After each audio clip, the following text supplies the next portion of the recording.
Graça e paz, meu irmão e minha irmã. Que alegria poder estar mais uma semana aqui gravando esse PB, gravando esse conteúdo. É o desejo do nosso coração, a motivação do nosso coração é a glória de Deus, é enriquecer o seu conhecimento bíblico. Isso também acontece conosco enquanto estamos aí preparando esse conteúdo. E o nosso desejo, a nossa expectativa é que você fique conosco até o final e que mais pessoas possam se unir conosco aí nesse panorama bíblico ao longo dessa jornada, que hoje nós vamos dar início à nossa aula, a nossa 17ª aula, né? E vamos aí abordar o segundo livro dos Reis. Eu queria, nesse primeiro momento com os irmãos, recapitular algumas coisas que já foram ditas na aula passada, até porque a gente sabe que a repetição ajuda aí na questão do nosso aprendizado, não é verdade? Então, sobre o livro, eu quero recapitular algumas informações, e a primeira delas é que o nome do livro teve origem no próprio livro. O livro de 1 Reis, capítulo 1, começa com a expressão sendo o rei. Os hebreus consideravam esse livro o único livro pelo fato dele retratar os acontecimentos de uma maneira ininterrupta, né? Essa separação ou essa divisão aconteceu aí na Septuaginta, na tradução para o grego, e hoje eu e você, nós temos aí na língua portuguesa o primeiro e o segundo livro dos reis. O livro vai retratar a história de cada rei e o seu reinado, tanto em Israel quanto em Judá. Essas eram algumas das repetições que eu queria fazer com você. Então vamos aí adentrar aí mais precisamente no segundo livro dos reis. O tema do livro é o grande julgamento do Senhor sobre Israel e sobre Judá, devido à idolatria desse povo. E alguns apontamentos que eu quero fazer com você, eu quero destacar com os irmãos alguns acontecimentos importantes que foram registrados aí no período do segundo livro dos reis. E o primeiro desses apontamentos ou acontecimentos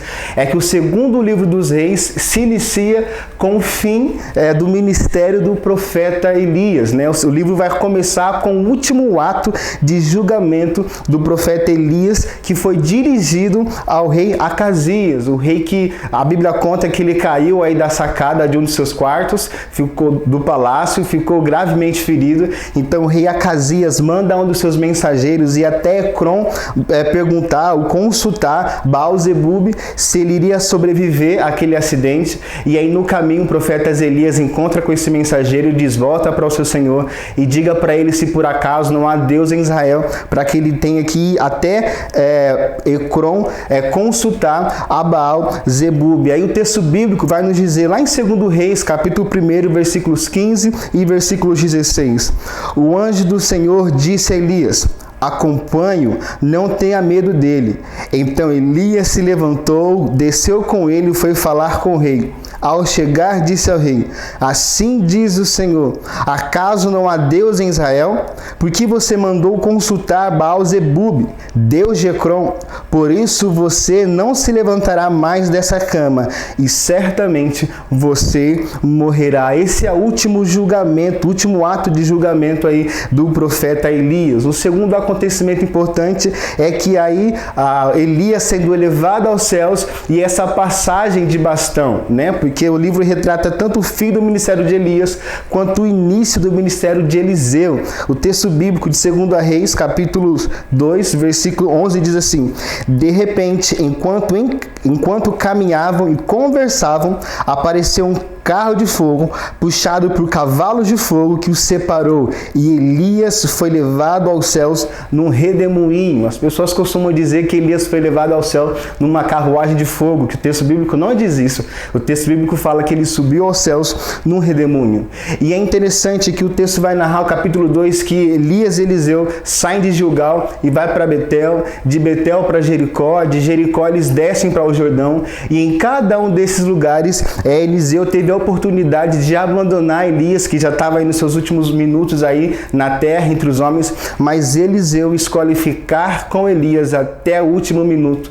E isso ensina para mim e para você a necessidade que nós temos de honrar, de estar até o final da vida com aquelas pessoas que nos abençoaram, que foram instrumento de Deus para nos discipular, que são instrumento de Deus para nos pastorear. Embora haja muito abuso por aí no que diz respeito ao princípio da honra, é um princípio bíblico que nós devemos cultivar esse princípio na nossa vida. Os versículos 13 e 14 do mesmo capítulo 2 de 2 Reis vai dizer: depois pegou o manto de Elias que tinha caído e voltou para a margem do Jordão. Então bateu nas águas do rio com o manto e perguntou: onde está agora o Senhor, o Deus de Elias? Tendo batido nas águas, essas se dividiram e ele a atravessou. Aqui a gente vê o início aí do ministério de Eliseu, que assim como Elias é trazido pelo Senhor para denunciar a idolatria da nação de todo o povo. Um terceiro acontecimento importante que eu quero passar aqui com os irmãos é o fim da casa de Acabe. O profeta Eliseu, a Bíblia fala que ele chama um dos servos, um dos discípulos dos profetas, e diz para ele ir até determinado lugar, e chegando lá, ele deveria ungir o rei Saul, o rei Jeú. E a missão que foi dada por Deus a Jeú era de botar fim à casa de Acabe, porque nós vimos na semana passada, na 16ª aula, que tanto Acabe junto com a sua esposa foram aí os culpados de instituir o culto a Baal em Israel, né? A Bíblia fala que Jezabel, ela matava os profetas do Senhor, está lá em 1 Reis, capítulo 18, verso 4. E então, como juízo de Deus sobre a vida de Acabe, sobre a vida de sua esposa Jezabel, o Senhor unge Jeú como rei. E nos capítulos 9 e 10 de 2 Reis, nós vamos ver primeiro a morte dos reis, tanto de Israel quanto de Judá, Jorão e Acasias, que foram mortos pelas mãos de Jeú. Ainda no capítulo 9, nós vamos ver a morte de Jezabel, sua esposa, a esposa de Acabe.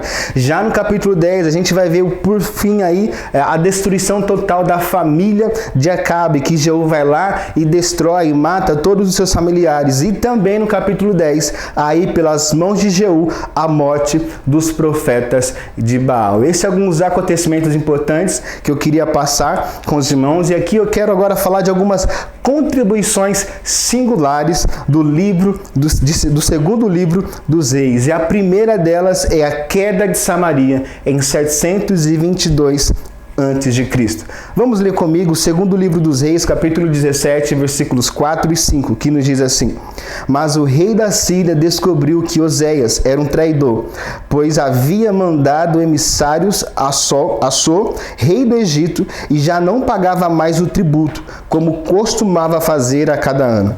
Por isso, Salmaneser mandou lançá-lo na prisão.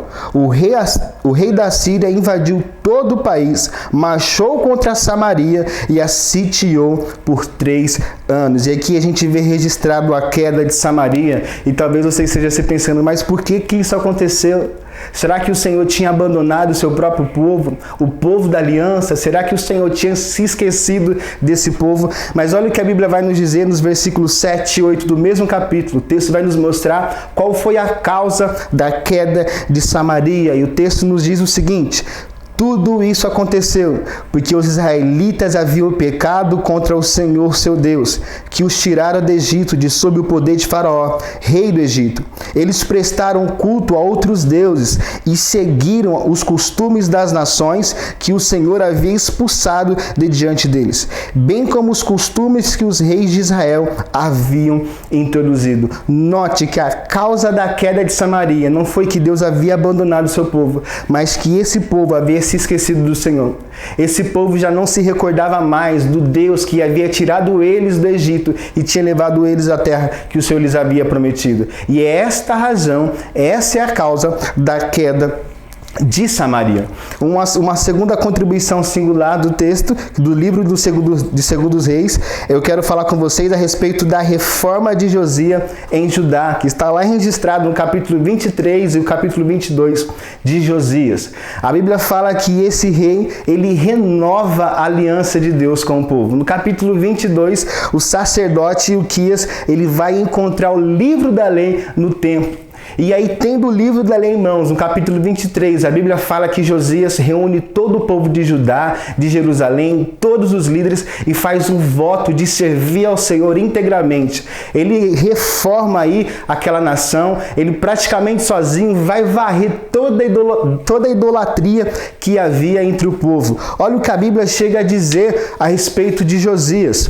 A Bíblia diz lá em 2 Reis 23, 25: nem antes nem depois de de Josias, houve um rei como ele, que se voltasse para o Senhor de todo o coração, de toda a alma e de todas as suas forças, de acordo com toda a lei de Moisés. No que diz respeito ao seu papel de rei, nós podemos dizer que Josias foi bem sucedido. Ele voltou o seu coração para a prática da lei, ele voltou o seu coração, ele decidiu consigo colocar em prática todos os decretos do Senhor e a partir daí influenciar toda a nação devido à posição de rei que ele ocupava.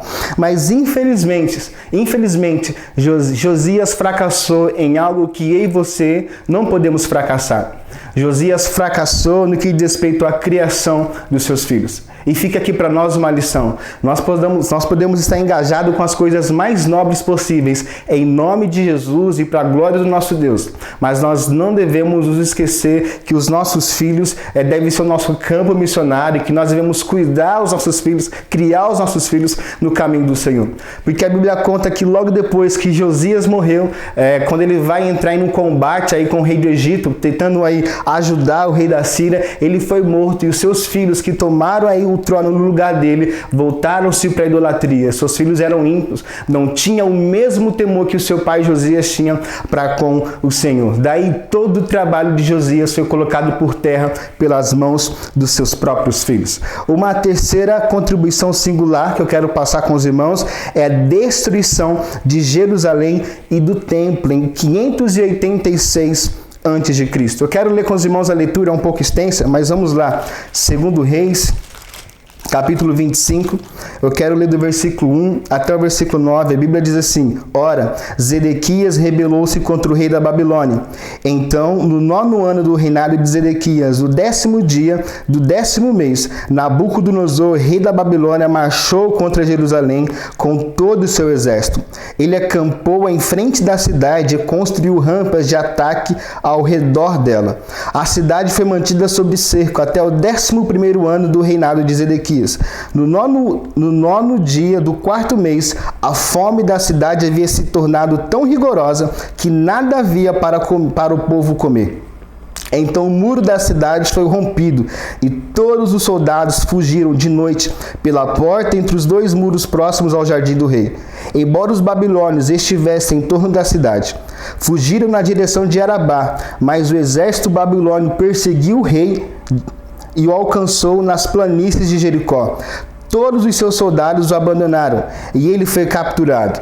Foi levado o rei da Babilônia em Riblá, onde pronunciaram a sentença contra ele. Executaram seus filhos, os filhos de Zedequias, na sua frente. Furaram seus olhos, prenderam-no como algemas de bronze e o levaram para a Babilônia. No 7º dia do 5º mês do 19º ano do reinado de Nabucodonosor, rei da Babilônia, Nebuzaradã, comandante da guarda imperial, conselheiro do rei da Babilônia, foi a Jerusalém. Incendiou o templo do Senhor, o palácio real, todas as casas de Jerusalém e todos os edifícios importantes. Aqui fica registrado para nós a queda de Jerusalém e do templo. E aqui fica 3 lições importantes para a minha e para a sua vida. A primeira lição é que Deus não divide a sua glória. Isso aconteceu porque várias vezes a nação toda se voltava para a idolatria. E eu costumo dizer que existem coisas que nós devemos ao Senhor e ao próximo. Por exemplo, o amor, o serviço, mas a glória, a adoração, o culto que nós devemos prestar deve ser somente prestado ao Senhor. Uma segunda lição é que nós devemos ter em conta a seriedade do nosso pecado. Nós não podemos brincar com o pecado, embora Deus seja misericordioso. E essa é a terceira lição. Esse Deus que é misericordioso, ele é também justo. Nós vemos na aula passada que Deus levanta Elias e Eliseu para denunciar a idolatria, e isso é um ato de misericórdia do Senhor para com o seu povo, mas o povo ainda assim se inclinou para a idolatria, e por isso, depois de muito tempo, depois de o Senhor ser paciente, levantar homens do Senhor para que a nação voltasse para os caminhos do Senhor, Deus então precisou exercer o seu juízo sobre Jerusalém e também sobre aquele povo, aquela nação. A quarta e última contribuição é cristologia em Reis. O livro dos Reis não contém nenhum versículo, nenhuma promessa com relação à vinda de Cristo, um versículo com alguma promessa messiânica, mas nós podemos encontrar no segundo livro dos Reis um tipo de Cristo, o próprio rei Salomão. O próprio rei Salomão, que foi o homem mais sábio entre todos os homens, ele apresenta, ele é um tipo de Cristo, porque o próprio Cristo é a própria sabedoria de Deus. A Bíblia fala que Salomão reinou num período de paz, de prosperidade, um tempo de justiça, e o próprio Jesus, na sua segunda vinda, irá retornar e estabelecer o seu reino, que é um reino de paz, um reino de justiça, um reino próspero. E então, assim, depois de ter dito tudo isso, nós finalizamos aí a nossa 17ª aula, e eu espero que você seja abençoado. E se você foi abençoado, compartilhe esse vídeo com outras pessoas. Quero te encorajar, incentivar você a acompanhar a Igreja Batista Videira. Você pode fazer isso no Facebook, no Instagram, no YouTube e também no grupo do Telegram, onde é disponibilizado lá para os irmãos todo o conteúdo, todo o esboço daquilo que tem sido produzido aqui na igreja, seja dos cultos, das lives e do próprio PB. Que Deus te abençoe. Um grande abraço.